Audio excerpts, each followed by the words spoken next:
Karena itu, kita semua orang-orang yang telah dewasa imannya, mari kita menunjukkan kehidupan yang benar, hidup yang baik, rawat orang pe diri, rawat orang pe mental untuk hidup di dalam Tuhan. Supaya orang pe generasi yang lebih muda, mereka pun memiliki mental hidup yang sehat di dalam Tuhan.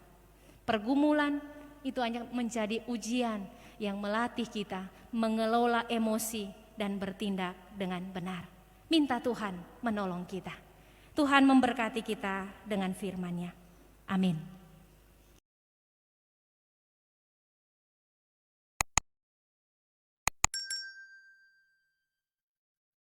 Shalom, damai di hati. Jemaat yang dikasihi dan diberkati Tuhan, di hari Minggu ini, bahkan sepanjang minggu berjalan, kita merenungkan kitab Keluaran pasal 2 ayat 11 hingga ayat yang ke-22, dituntun di bawah tema mengubah mental kekerasan menjadi melayani.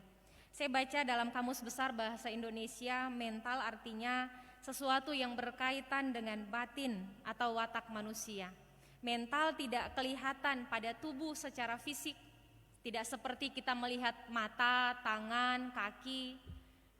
Mental justru terlihat melalui perilaku, tindakan yang dilakukan.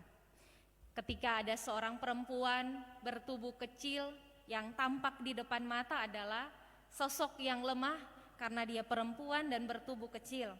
Tetapi jika ia memiliki semangat, kemauan keras, bahkan tegar dalam menghadapi sebuah kenyataan, maka sosok yang demikian seringkali disebut bermental baja. Mental sesuatu yang tampak dari perilaku. Bapak Ibu, saudara-saudara yang dikasihi dan diberkati Tuhan, bahkan belakangan ini kita menyaksikan baik di media televisi, bahkan di media-media sosial ada banyak ulasan tentang kesehatan mental. Ada sejumlah pandangan yang menyebut bahwa masa sekarang ini ada begitu banyak orang yang sehat secara fisik tetapi sakit secara mental. Dari sini kesimpulan yang kita dapat tarik adalah bahwa seringkali orang mengabaikan kesehatan mental, mengutamakan yang terlihat secara kasat mata, kesehatan fisik. Padahal sehat mental, sehat fisik sama pentingnya dalam menjalani hidup. Bapak Ibu saudara-saudara, kesehatan mental bicara tentang kesejahteraan psikologis, ketenangan batin, perasaan damai sejahtera. Saya baca di buku, artinya ketiadaan gangguan jiwa. Bukan sekedar tidak gila, tetapi gangguan perasaan yang membuat kita tidak nyaman. Saya baca WHO memiliki definisi bahwa orang yang memiliki kesehatan mental adalah orang yang memiliki kondisi sejahtera, di mana dia mampu, pertama, menyadari potensi yang dia miliki. Orang yang sehat mentalnya, dia tahu kemampuannya, tetapi juga dia mampu mengatasi tekanan dan stres dari kehidupan sehari-hari. Ya, orang yang sehat mentalnya, dia mampu mengatasi tekanan dan stres yang dia hadapi dalam kehidupan sehari-hari. Dia juga mampu bekerja produktif, termasuk bahkan ketika kita harus di rumah saja. Orang yang sehat mentalnya tetap akan produktif meskipun dia di rumah. Bapak Ibu saudara-saudara, dalam catatan ini juga orang yang sehat mentalnya mampu memberi kontribusi aktif terhadap lingkungan di mana dia tinggal, terhadap komunitasnya. Bahkan dia mampu mengungkapkan perasaan-perasaannya dengan cara yang tepat. Jadi kalau tidak setuju, dia tidak akan memukul, tidak akan memberontak, tapi dia bisa mengungkapkan rasa tidak setujunya dengan cara yang tepat. Kalau dia tidak suka, dia tidak akan menjadi pembenci, tetapi dia mampu mengungkapkan rasa tidak sukanya dengan cara yang tepat. Itu orang yang sehat mentalnya. Bapak Ibu saudara-saudara yang dikasihi dan diberkati Tuhan, namun yang kita hadapi adalah seringkali kesehatan mental kita justru diukur dalam ujian-ujian hidup. Kenyataan-kenyataan yang seringkali membuat kita ada dalam situasi tidak nyaman, rasa tidak suka, rasa tidak senang. Orang yang sakit mentalnya jika ada dalam keadaan yang demikian, dia akan mudah sedih, kecewa, marah, membenci. Lalu dia meluapkan perasaan-perasaan itu dalam tindakan-tindakan yang merusak. Apakah menyakiti diri sendiri atau menyakiti orang lain. Tetapi orang yang bermental sehat, dia mampu menenangkan diri, mengelola emosinya, dan memberi respon yang mencari solusi. Orang yang sehat mentalnya mampu melihat solusi di tengah segala konflik yang dia rasakan. Jemaat yang dikasihi dan diberkati Tuhan, seperti yang saya katakan tadi, orang yang mentalnya sakit tidak selalu berarti dia gila. Tetapi seringkali mental sakit itu adalah akibat situasi-situasi hidup setiap hari yang menekan. Misalnya ketika dia belum rela karena kematian orang yang begitu dia cintai.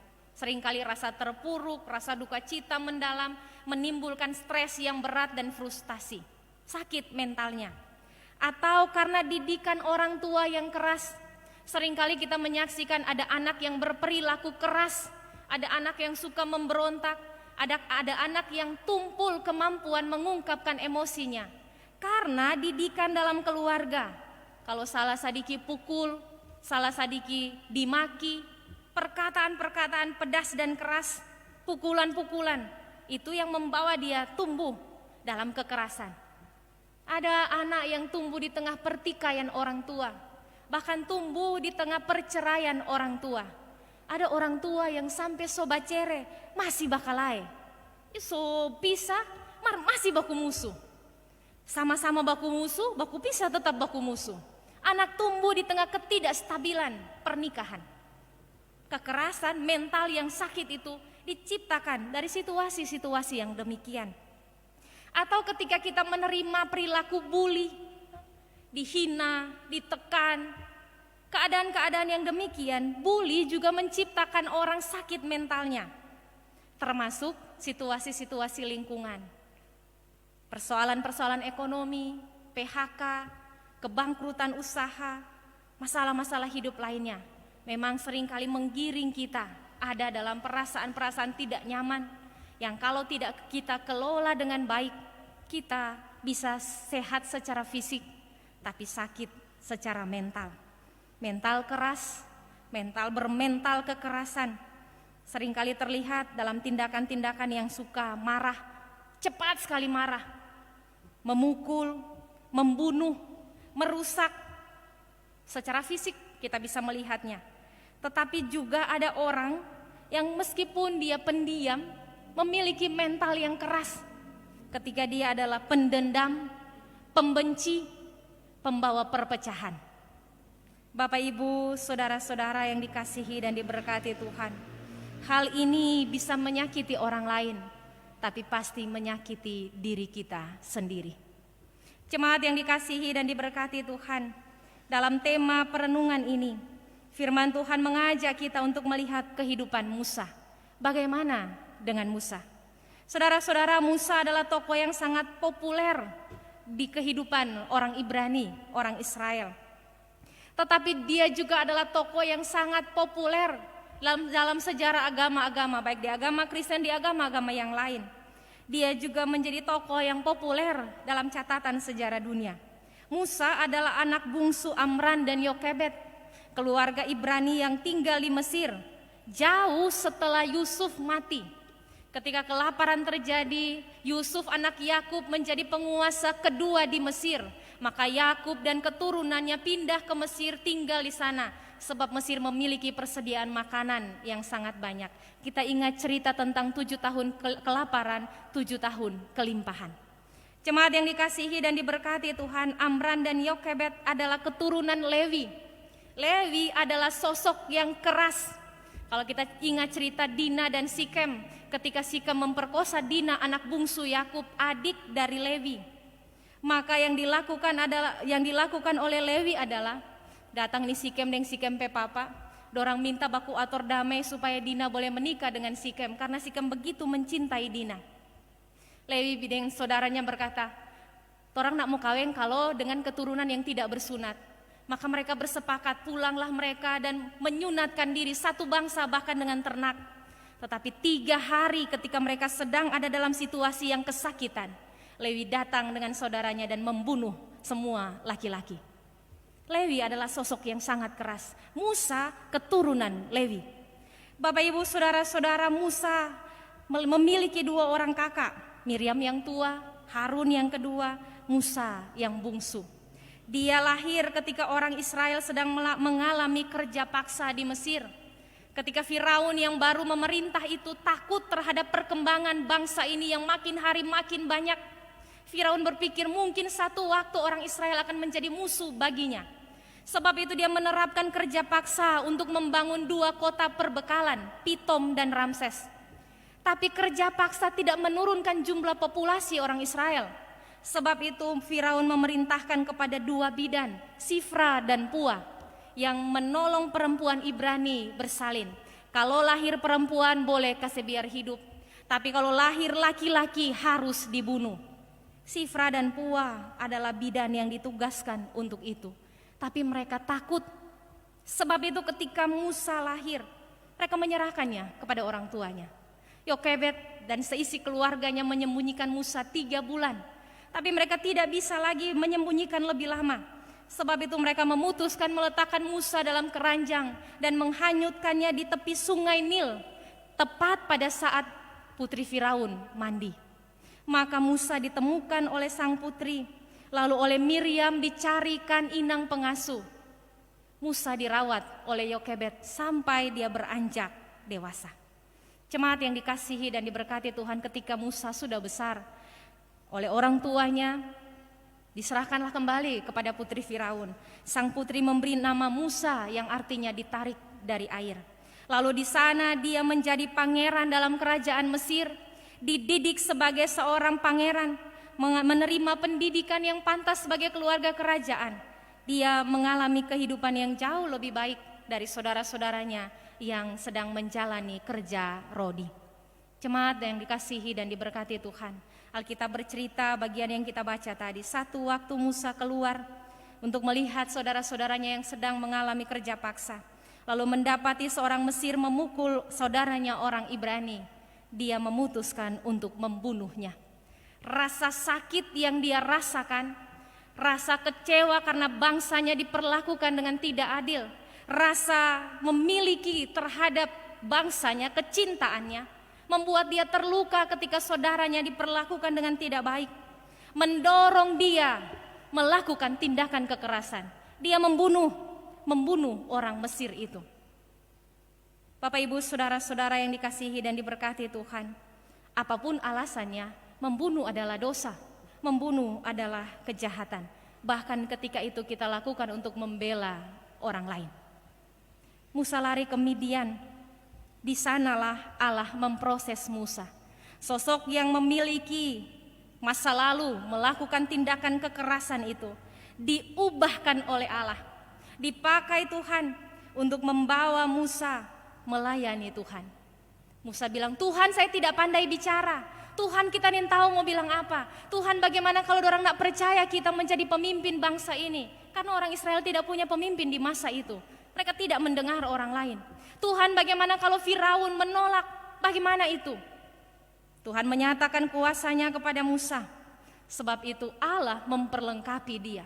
Dari seorang yang melakukan kejahatan, diubahkan Allah untuk menjadi pribadi yang melayani Tuhan. Tangan perkasa Allah menyertai Musa. Sebab itu melalui tangan Musa Tuhan melakukan hal-hal hebat di kehidupan orang Israel. Tuhan melaksanakan 10 tulah, termasuk kematian anak-anak sulung di Mesir. Tuhan membelah laut Teberau. Orang Israel boleh berjalan di tengah-tengahnya untuk menyeberang dan lolos dari kejaran tentara Firaun. Tuhan memberi makan mana di tengah padang gurun gersang. Tuhan mendatangkan burung puyuh ketika mereka ingin makan daging. Tuhan mengeluarkan air dari gunung batu yang gersang ketika mereka membutuhkan minum. Tuhan menyertai mereka dengan tiang awan dan tiang api untuk memberi perlindungan baik siang maupun malam. Catatan prestasi Musa salah satunya adalah dia berhadap-hadapan langsung dengan Allah ketika Tuhan memberi 10 hukum di Gunung Sinai. Jemaat yang dikasihi dan diberkati Tuhan, 10 hukum Tuhan kasih, sebab itu dikenal sebagai hukum Taurat atau Taurat Musa. Tetapi apa yang terjadi ketika Musa turun dari gunung? Dia menyaksikan orang Israel telah membangun anak lembu emas. Mereka menari-nari mengintarinya dan menyembah dia. Keadaan yang dilihat Musa mendorong rasa kecewanya, perasaan terlukanya keluar. Dia banting tuh 2 loh batu. Musa marah. Memang dia hanya manusia biasa. Tetapi pada akhirnya Bapak Ibu Saudara-saudara, Musa terus diproses Tuhan dalam segala keadaan, sampai ketika mereka tiba di satu titik siap untuk memasuki tanah perjanjian. Musa mengutus 10 orang pengintai. Lalu pulanglah mereka dari mengintai tanah Kanaan itu. 8 orang bilang, mau mati torang kalau masuk, mau mati torang, basar-basar dorang. Hanya Yosua dan Kaleb yang mengatakan, di sana tanah berlimpah susu madu. Kalau Tuhan menyertai kita, kita akan mendudukinya. Tapi bangsa itu bersungut-sungut, mereka marah, mereka kecewa, mereka katakan, torang pilih satu pemimpin yang mau bawa pulang torang ulang ke Mesir. Allah murka atas segala tindakan mereka, sehingga mereka kembali berjalan di padang gurun. Tidak ada orang yang ada di saat itu yang berhak memasuki tanah Kanaan kecuali Yosua dan Kaleb. Generasi yang masuk ke tanah Kanaan adalah generasi yang terlahir di tengah pengembaraan itu. Cuma Yosua dan Kaleb yang masuk. Bahkan Musa pun tidak memasuki tanah perjanjian. Jemaat yang dikasihi dan diberkati Tuhan, dari sini kita belajar bahwa pertama, tindakan kekerasan cenderung membuat orang berbuat dosa. Kalau orang marah, orang membenci, orang kecewa, rasa sakit dalam diri kita yang kita keluarkan begitu saja, justru mendorong kita jatuh dalam kesalahan. Dosa apapun alasannya tetaplah dosa. Sebab itu kita perlu membuang kemarahan, kegeraman, perilaku-perilaku kekerasan dari diri kita. Mengasihi, melayani, itulah yang harus kita tumbuhkan dalam diri. Sebab Tuhan menginginkan kita menjadi alat kasih Allah untuk memberi kasih-Nya bagi orang lain melalui kehidupan kita. Mana yang akan tumbuh? Sebab kita memiliki semuanya. Rasa kasih orang punya. Rasa marah karena perilaku-perilaku hidup yang kita terima karena terluka, itu pun kita punya. Mana yang akan tumbuh dalam diri kita? Apakah kita menjadi pribadi pengasih atau pribadi yang keras, yang suka melakukan kekerasan? Tergantung bagian mana yang kita rawat, bagian mana yang kita pelihara, bagian mana yang kita jaga. Praktek hidup sehari-hari, emosi yang kita kelola, ujian-ujian hidup yang kita terima, membawa kita menjadi pribadi yang pada akhirnya kita sukai, pengasih ataukah pemarah yang suka mempraktekkan kekerasan. Tergantung mana yang torang rawat, mana yang torang pelihara. Bapak Ibu, saudara-saudara yang dikasihi dan diberkati Tuhan, kalau ditanya bagaimana cara kita merawat supaya mental kita sehat, supaya kita tumbuh menjadi pribadi yang mengasihi, pribadi yang melayani Tuhan. Catatan saya ada beberapa hal. Pertama, rawat diri. Olahraga itu penting supaya kita memiliki tubuh yang sehat tapi juga jiwa kita sehat. Ada pepatah tua bilang, dalam tubuh yang sehat terdapat jiwa yang sehat. Olahraga, makan sehat, istirahat cukup, bersantai, bersenang-senang, perlu. Ya, nak perlu ke luar negeri, nak perlu harus pergi ke tempat-tempat yang viral. Bersantai bersama keluarga, menikmati waktu bersenang-senang bersama keluarga, itu perlu kita lakukan. Sehingga lingkungan positif kita mendorong kita memiliki pikiran positif, keadaan tubuh kita yang sehat membawa kita memiliki kehidupan yang sehat. Kita perlu memilih lingkungan di mana kita bergaul.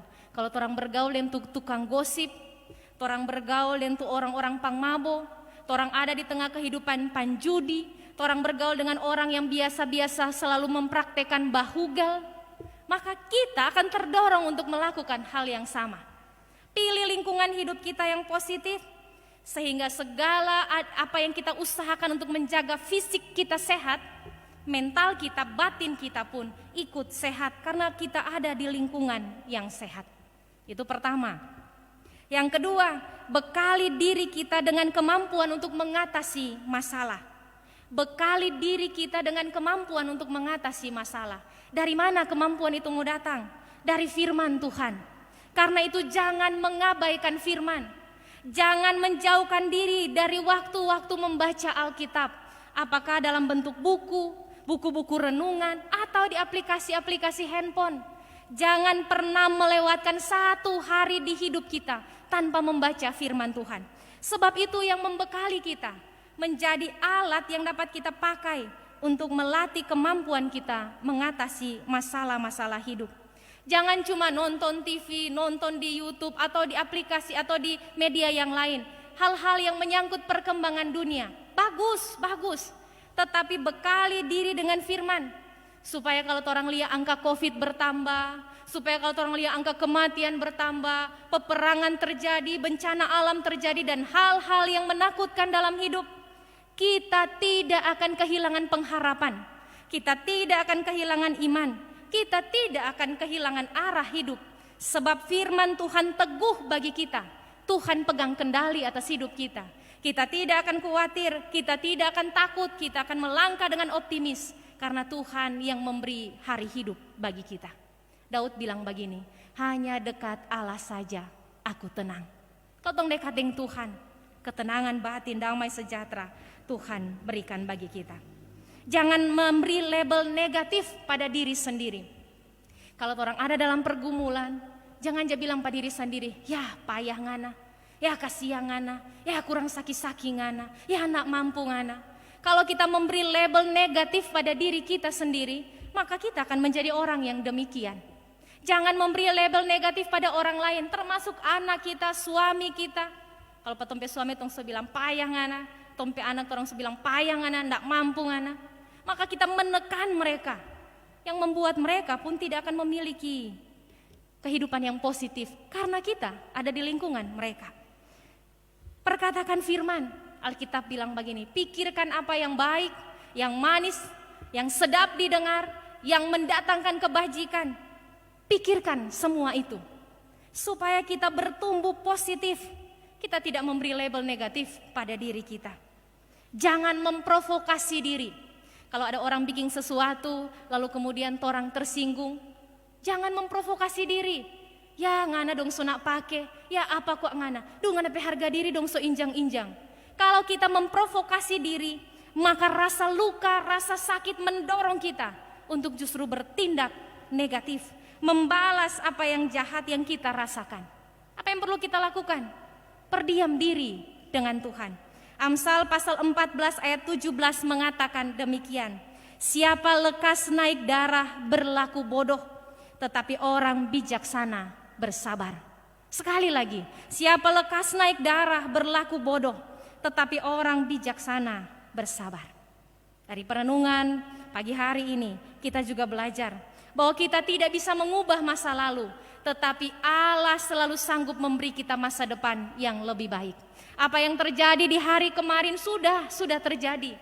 Tidak perlu bermurung, tidak perlu menyesali, tetapi kita selalu bisa bangkit bersama Tuhan untuk memiliki hari ini dan hari depan yang lebih baik. Musa mengalaminya. Ia adalah seorang pembunuh, tidak bisa dihapus itu. Tetapi Allah mengubah hidupnya sehingga di masa depannya Musa adalah seorang pemimpin bangsa yang besar. Dia hebat karena keperkasaan Allah memakai dia. Tapi minta Tuhan membaharui hidup kita, supaya Tuhan bekerja dalam diri kita, rohnya membaharui kita, dan kita bisa memiliki hidup hari ini, hidup di masa depan yang lebih baik. Tuhan bisa memakai kita menjadi alat yang hebat di tangannya. Dari sini kita belajar Bapak Ibu Saudara-saudara, bahwa untuk setiap kita orang-orang yang berdosa selalu ada masa depan bersama Tuhan.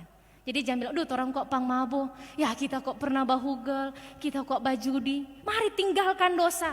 Allah selalu sanggup mengubahkan hidup kita. Dia bisa memberi kita masa depan yang baik.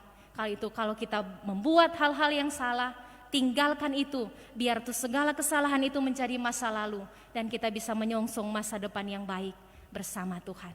Jemaat yang dikasihi dan diberkati Tuhan, paling terakhir pelajaran dari firman Tuhan pagi hari ini adalah bahwa orang tua bertanggung jawab untuk menjaga anaknya sehat secara fisik, tapi juga sehat secara mental. Orang tua bertanggung jawab untuk menghadirkan kehidupan rumah tangga yang sehat, tempat anak-anaknya bertumbuh dan memiliki karakter yang sehat di dalam Tuhan. Karena itu kita semua orang-orang yang telah dewasa imannya, mari kita menunjukkan kehidupan yang benar, hidup yang baik, rawat orang pe diri, rawat orang pe mental untuk hidup di dalam Tuhan. Supaya orang pe generasi yang lebih muda, mereka pun memiliki mental hidup yang sehat di dalam Tuhan. Pergumulan itu hanya menjadi ujian yang melatih kita mengelola emosi dan bertindak dengan benar. Minta Tuhan menolong kita. Tuhan memberkati kita dengan firman-Nya. Amin.